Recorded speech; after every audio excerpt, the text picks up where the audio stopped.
पाकिस्तान और पाकिस्तान से बाहर बसने वाले तमाम दोस्त अहबाब को, छोटे बड़ों को एक बार फिर अस्सलाम वालेकुम। दोस्तों, आज इस्लामाबाद में बड़ा हंगामा खेज़ दिन रहा। एक तरफ इस्लामाबाद हाई कोर्ट ने डिप्टी कमिश्नर इस्लामाबाद और एसएसपी ऑपरेशंस के ख़िलाफ़ तौहीन अदालत के जुर्म में फ़र्द जुर्म आयद कर दी। दूसरी तरफ पाकिस्तान बार काउंसिल के तहत एक बहुत बड़ा कन्वेंशन हुआ वकला का, जिसमें उन्होंने फ़ौरी तौर पे इंतखाबात करवाने और जो मुल्क को कानून आइन के मुताबिक चलाने जैसे मुतालबात अपने दोहराए। इसके साथ साथ कैदी नंबर 804 यानी अटक जेल में पाबंद सलासल साबिक वज़ीर आज़म इमरान ख़ान की हालत ज़ार क्या है। उनके साथ उनके वकील शेर अफजल मरवत ने मुलाकात की 1 घंटे से ज़ायद। उन्होंने कुछ मामूली सा अहवाल सुनाया कि वो मुलाकात कैसी थी। तो इब्तदा करते हैं इस्लामाबाद हाई कोर्ट से, जिसमें जस्टिस बाबर सत्तार ने अहकामात की खिलाफ वर्जी को सामने रखते हुए उसके इल्ज़ाम में डिप्टी कमिश्नर इस्लामाबाद और एसएसपी ऑपरेशंस के ख़िलाफ़ उनके ऊपर बिल आखिर फ़र्द जुर्म आयद कर दी। ये ग़ालिबन पाकिस्तान की तारीख़ में पहला मौका है कि किसी आला अफसर पे तौहीन अदालत के जुर्म में फ़र्द जुर्म आयद की गई है। डीसी कमिश्नर जो डिप्टी कमिश्नर ने इल्ज़ामात की सेहत से इनकार किया। बाद में उन्होंने गैर मशरूत माफ़ी भी मांगी, लेकिन जस्टिस बाबर सत्तार ने कहा कि आप लोगों ने मजाक बनाया हुआ है, अदालती अहकामात की खिलाफ वर्जी करते रहते हैं। आपको जिस तरह आप लोगों को जेल भेजते हैं, अगर आपको ख़ुद एक दिन जेल जाके रहना पड़ जाए तो आपको मालूम होगा कि जेल क्या होती है। अब आपने जो भी कहना है ट्रायल कोर्ट के सामने कहिएगा। अब मुकदमा आपके ख़िलाफ़ अब बाकायदा जब समाअत शुरू होगी। तो इस तरह जस्टिस बाबर सत्तार ने तमाम तर मुश्किल सूरत हाल के बावजूद एक नई तारीख़ रकम करने की कोशिश की है। बहुत जिसको कहते हैं हैवी आर्ट्स के अगेंस्ट उन्होंने एक ऐसा फ़ैसला दिया है जिसमें एक हल्की सी उम्मीद की किरण भी नज़र आती है कि अभी भी इस मुल्क में ऐसे जज मौजूद हैं जो किसी भी चैलेंज को कबूल करने को तैयार हैं और मुश्किल हालात के बावजूद ज़मीर के मुताबिक, आइन और कानून के मुताबिक फ़ैसले करने की कोशिश कर रहे हैं। अब ज़िक्र कुछ हो जाए शेर अफजल ख़ान मरवत का, जिन्होंने कैदी नंबर 804 यानी इमरान ख़ान के साथ मुलाकात की और उसके बाद थोड़ा सा उन्होंने अहवाल शेयर किया अपने दोस्त अहबाब के साथ, जो कि मुख्तलिफ़ हलकों में इस वक्त गर्दिश भी कर रहा है। शेर अफजल ख़ान मरवत ने कहा कि इमरान ख़ान को उन्होंने बहुत बुलंद हौसलों में पाया। 1 घंटा 20 मिनट तक ये मुलाकात जारी रही अटक जेल में और वो उनके जज्बे से बहुत मुतासिर हुए हैं। इमरान ख़ान ताज़ा दम और तवानाई से भरपूर लग रहे थे और हकीकी मानों में वो मुज़ाहमत की, हौसले और एक अटूट ताकत की अलामत बनकर उभरे हैं और उनका पैगाम यही है कि पाकिस्तान की खातिर उन्हें जो भी करना पड़ा वो ज़रूर करेंगे।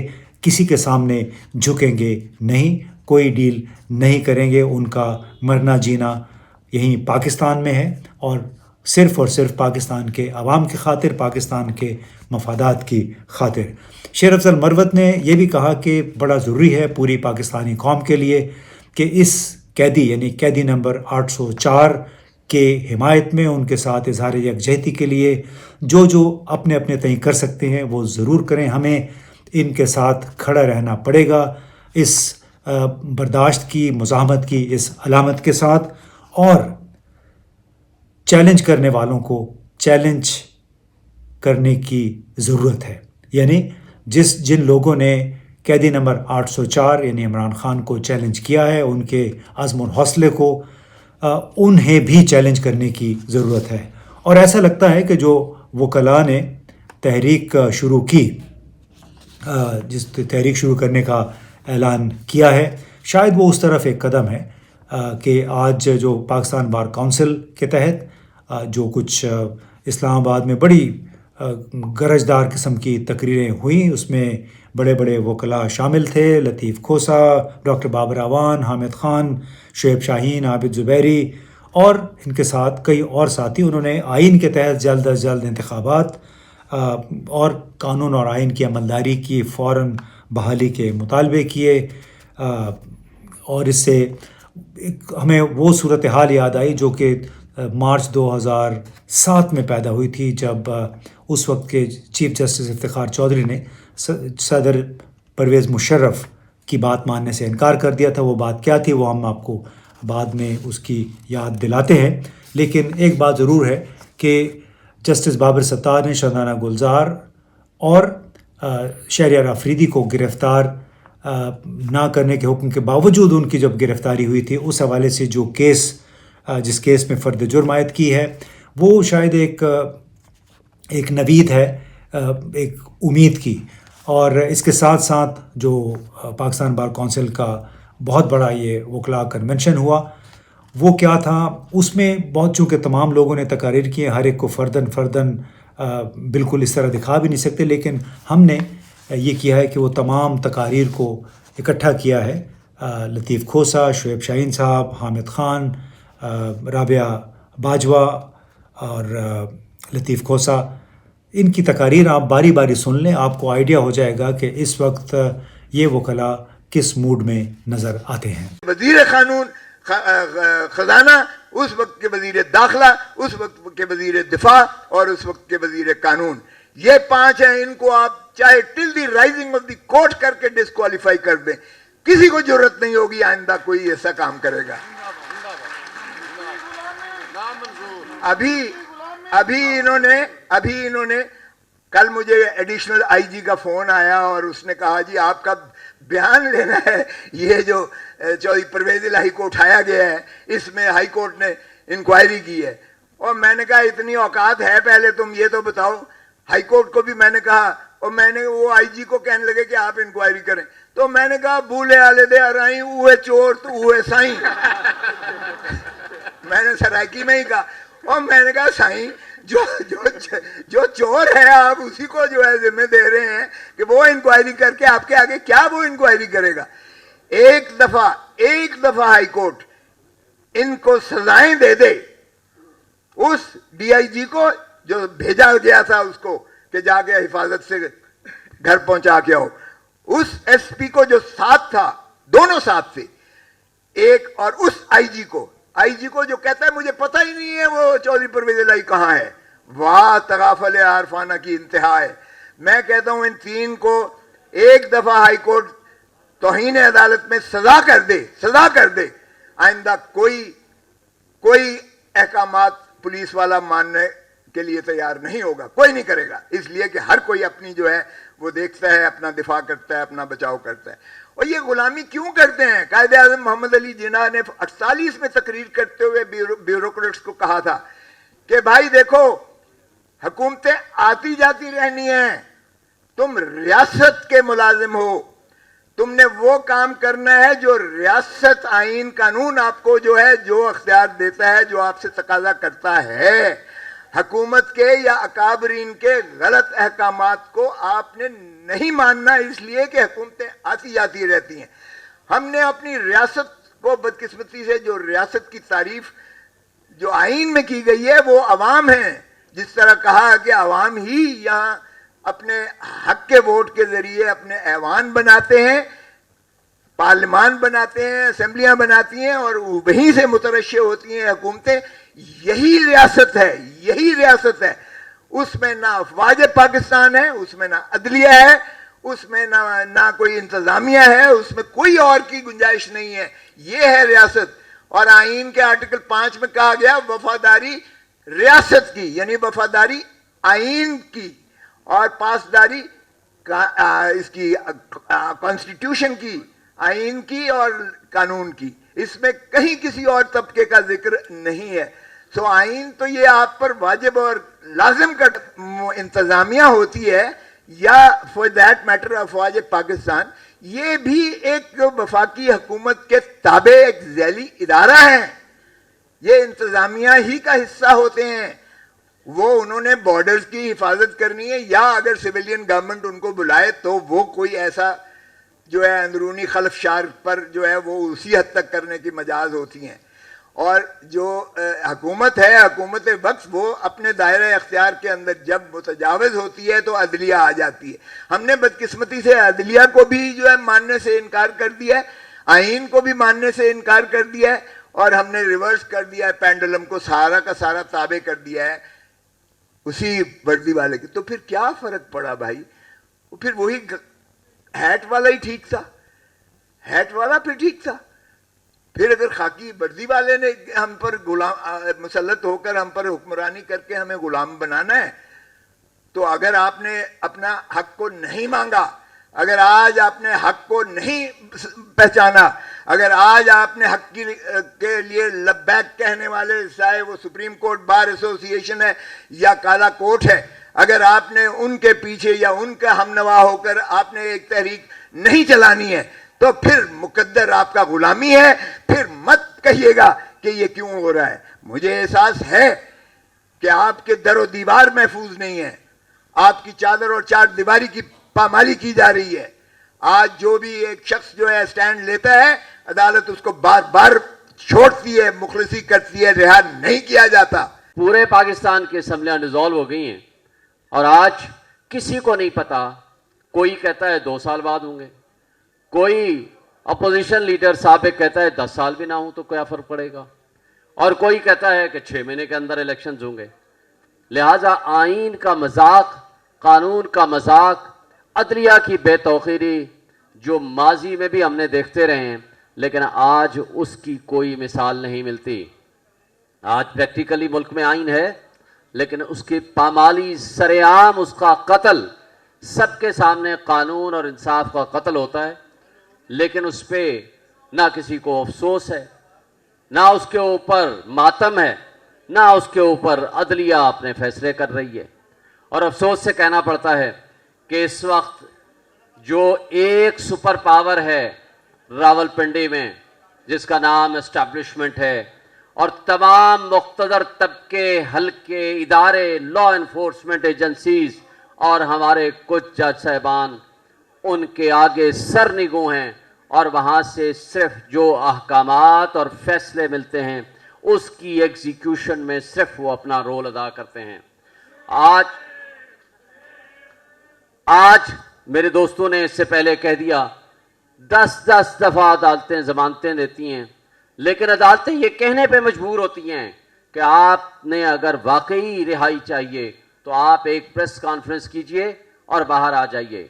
और कितनी बदकिस्मती की बात है, माजी की तारीख 75 साल से तो यही है कि हमारे मुल्क की एस्टैब्लिशमेंट, टेस्ट ट्यूब से बने हुए सियासतदान और हमारे उस वक्त की जुडिशरी जो कि उसका तसलसल आज तक जारी है, उन्होंने पाकिस्तान को जो खिलवाड़ किया, आज जिस अंजाम पे पहुंचा दिया, आज सिर्फ 2 तबके हैं। एक तबका है जिसका नाम अशराफिया है, उसको आप 3%, 4%, 5% कह सकते हैं, और दूसरी आवाम है जिसमें आप और मैं हैं। वो फैसले भी वो करते हैं। और पाकिस्तान में यूएनडीपी की रिपोर्ट के मुताबिक तकरीबन $18 बिलियन सालाना वो अशराफिया, जिसमें हुक्मरान, जिसमें हमारे जजेस, जिसमें जर्नैल, जिसमें सिविल ब्यूरोक्रेसी और मिलिट्री ब्यूरोक्रेसी शामिल है, वो मुफ्त मराहत लेता है $18 बिलियन। और उसके बदले में जो पाकिस्तान की आवाम के ऊपर जुल्म ढाया जा रहा है, आज जो महंगाई, जो बेरोजगारी, जो जुल्म सितम, जो बुनियादी हुकूक की मुअत्तली, हम देख रहे हैं कि उसकी बदतरीन मिसाल हम सब ने देखी है, लेकिन आज उसकी मिसाल सबसे आखिरी है। इसलिए कि मुशर्रफ के मुकाबले में भी हमने तहरीक चलाई थी, लेकिन वो तहरीक कामयाब कराई थी, लेकिन ये वो जुल्म नहीं होता था जो आज बच्चियों पे हो रहा है, जो आज वकीलों पे हो रहा है, जो आज मीडिया पे हो रहा है, जो आज बाकी तमाम इदारों पे हो रहा है। आज कहते हैं मीडिया बहुत आज़ाद है, लेकिन पाकिस्तान का most popular leader Imran Khan, जिसकी ना तस्वीर चला सकते हैं, ना उसका नाम ले सकते हैं, अगर आपने तनकीद भी करनी हो तो उसका आप नाम नहीं ले सकते। और आज से 16 महीने पहले बाहर से यूएस से कहा गया, एक साइफर आया कि जनाब बदल दो इस शख्स को, बदल दिया गया। और हमारी एस्टैब्लिशमेंट और हमारे उस वक्त के जमातें सियासी, उन्होंने उसमें हैंडलर्स का रोल अदा किया। वहां आज इंटरसेप्ट की उस कंटेंट्स लीक होने के बाद आज वहां ان سے سوال کیا جا رہا ہے کہ اس پہ انکوائری کرو کہ آپ نے پاکستان کی سالمیت کے اوپر کیوں اٹیک کیا. لیکن بدقسمتی سے جس نے ملک کی سالمیت، ملک کی خود مختاری اور ملک کی بقا کے لیے رول ادا کیا اور ایبسلیوٹلی ناٹ کہا، اس کو ہم نے جیل میں بھیج دیا. اور جس نے کہا بیگرز آر ناٹ چوزرز، اس کو ہم نے آنکھ کا تارا بنا کے بادشاہ بنایا. اور اس نے اس ملک کے ساتھ جو کھلواڑ کیا وہ سب آپ نے دیکھا. آج ایک واحد امید ہے، وہ ہیں آپ.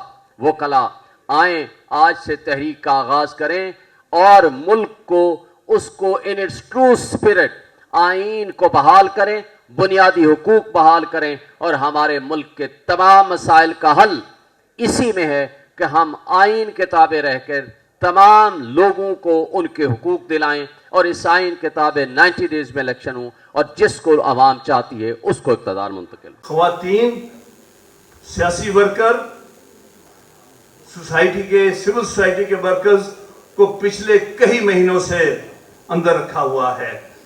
بہت ساری پٹیشنز ہو گئی، جرت نہیں پڑ رہی.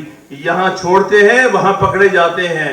اگر اس ہائی کورٹ میں جرت ہوتی، اس ہائی کورٹ کے چیف جسٹس میں جرت ہوتی، مجال ہے کہ کوئی پولیس والا آ کے یہ حرکت کر جاتا. لیکن اپنی کمزوری کا ہم آج بھگت رہے ہیں.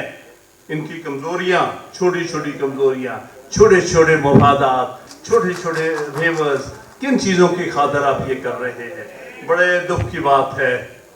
ہمت دکھاؤ گے، پشاور ہائی کورٹ ہمت دکھا رہی ہے، وہاں جرت نہیں پڑ رہی کسی کی. پنجاب میں جو پہلی دفعہ ظلم ہوا جو کہ ضیاء الحق کے جابرانہ دور میں نہیں ہوا، یعنی خواتین کو رات کے اندھیرے میں اٹھایا گیا، گیٹ توڑ کے اندر داخل ہوئے، دروازے توڑے گئے اور خواتین کی جو بے حرمتی کی گئی. یہ تو ضیاء الحق کے زمانے میں نہیں ہوا تھا. میں نے ایک بات کہی تھی، بھائی ہم سب کو اس کے بارے میں علم ہونا. پنجاب میں لوگوں کو پتہ چلنا چاہیے، کیونکہ یہ پہلی دفعہ اسٹیبلشمنٹ یہ کر رہی ہے کہ ہمارے بلوچ بھائیوں کے ساتھ کیا ہوتا ہے، سندھ میں کیا ہوتا رہا ہے اور خیبر پختونخوا میں کیا ہوتا رہا ہے. اچھی بات ہے کہ اب پنجاب بھی وہ بھگت رہا ہے. یہ رات کو غائب کرنا، یہ لاشیں پھینکنا، یہ مسنگ پرسنز ہونا، یہ صرف بلوچستان کی بدقسمتی نہیں ہونی چاہیے. جیسے کہ میرے بھائی بلیدی نے اور میرے ہور بلوچستان کے بھائیوں نے بات کہی، سارے قوم کو پتہ ہونا چاہیے کہ کیا گزرتی ہے، کیا گزرتی ہے اس ملک میں اسٹیبلشمنٹ کے ہاتھوں. اس لیے یہ تجربے جس سے پنجاب گزر رہا ہے غالباً پاکستان کو اس حوالے سے یونیفائی کر رہا ہے. سب کے تجربات آج ہمیں پتہ چل رہا ہے کہ 1971 میں ہمارے بنگالی بھائیوں کے ساتھ کیا ہوا تھا. وہ مجھ سے اچھے پاکستانی تھے، وہ ہم سب سے اچھے پاکستانی تھے، پاکستان بنانے والے تھے، پاکستان کی بنیاد رکھنے والے لوگ تھے. جو میرے ہم اثر ہم اور لوگ جانتے ہیں، ہم ان کے ساتھ یونیورسٹی میں پڑھتے رہے ہیں. سردار لطیف کھوسا میں کلاس فیلو ہے، ہمارے ساتھ بنگال سے آئے ہوئے اسٹوڈنٹس پڑھتے تھے. بلکہ 1966 میں مجھے یہ فخر ہے کہ ایک بنگالی بھائی کو میں نے سپورٹ کر کے پنجاب یونیورسٹی اسٹوڈنٹس یونین کا جنرل سیکرٹری الیکٹ کروایا تھا. اور مجھے بنگالی بھائیوں کا ریسپانس ملا تھا کہ ہم پنجابی کو کچھ اور سمجھتے تھے، لیکن آپ پنجابی لوگ سوچ میں آئین اور جمہوریت رکھتے ہیں. ہمیں خوشی ہوئی ہے. جس دن میں نے پنجاب یونیورسٹی اسٹوڈنٹس یونین کی طرف سے انٹر-یونیورسٹی ڈیبیٹ کرائی تھی تو ایسٹ پاکستان کی تینوں یونیورسٹی کی طرف سے ٹیمیں آئی تھیں انگریزی، اردو اور بنگالی زبان میں ڈیبیٹ بولنے کے لیے. اور ان کے نمائندوں نے مجھے کہا تھا، چاہے وہ راجشاہی سے تھے، وہ ڈھاکے سے تھے یا چٹاگانگ سے، انہوں نے کہا کہ ہمیں آج پتہ چلا ہے کہ پنجاب میں بھی لوگ ہیں جو بنگالی زبان کو قومی زبان سمجھتے ہیں.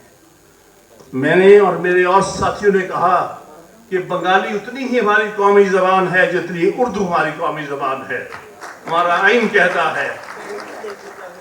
तो कहने की बात यह है कि हम जिस तजर्बे से गुजर रहे हैं, पाकिस्तान की तारीख के एक बहुत क्रिटिकल दौर से हम गुजर रहे हैं।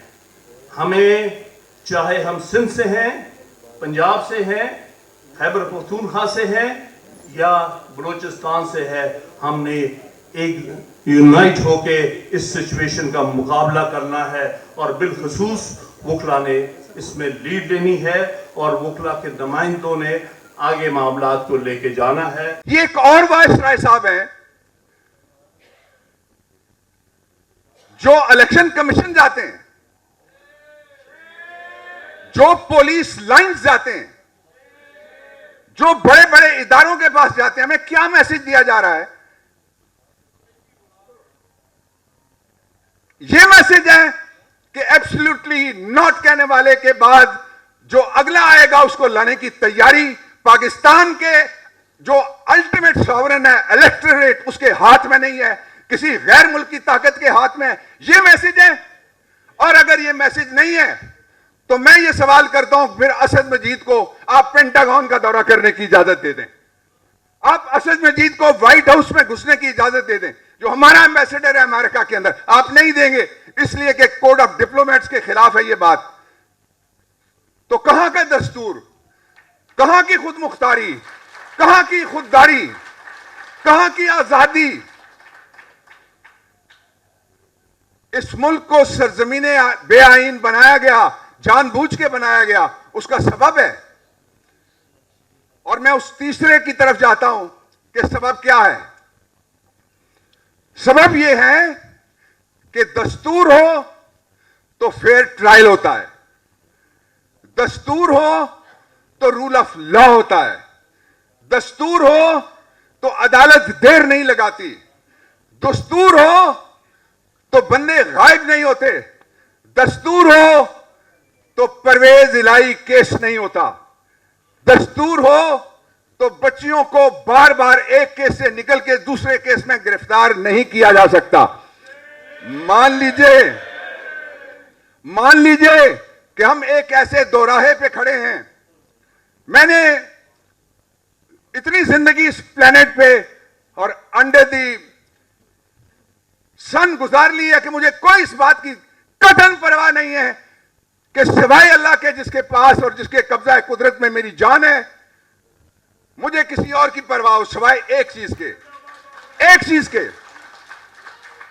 ये मुल्क हमारी आखिरी ऑप्शन है, पहली ऑप्शन है, आखिरी पनाहगाह है, पहली पनाहगाह है, आखिरी सहारा है, पहला सहारा है। और इस सहारे को जोड़ने के लिए अवाम और सरजमीन, रियासत और लोग, जुल्म और मसलूमियत, इसके दरमियान बैलेंस लाने वाला सिर्फ और सिर्फ एक मुआहिदा है, उसको कहते हैं दस्तूर पाकिस्तान। तो दोस्तों, ये तो आपने तमाम बड़े वकला की तकारीर सुनी। वो अब चैलेंज करना चाहते हैं मौजूदा निज़ाम को, मौजूदा हुकूमत को, कि ताकि उसको मजबूर किया जाए जल्द अज जल्द इंतखाबात के लिए। अब इनकी ये तहरीक क्या रंग इख्तियार करती है, क्या रंग लाएगी, ये अभी देखना बाकी है, क्योंकि हालात कोई अच्छे नहीं हैं। ख़ास तौर पे अगर आप ये देखें कि अमरीकी और बरतानवी सफ़ीर किस तरह तवातुर के साथ पाकिस्तानी हुकूमत के मुख्तलिफ़ एहलकारों के साथ, पंजाब पुलिस के साथ, चीफ इलेक्शन कमिश्नर के साथ अमरीकी सफ़ीर की मुलाकात हुई, तो ये तमाम कोई अच्छा शगुन करार नहीं दिया जा रहा है इसको, कि मालूम नहीं इसके पीछे क्या है। लेकिन अल्लाह करे कि जिन खदशात का इजहार किया जा रहा है वो दुरुस्त साबित ना हो।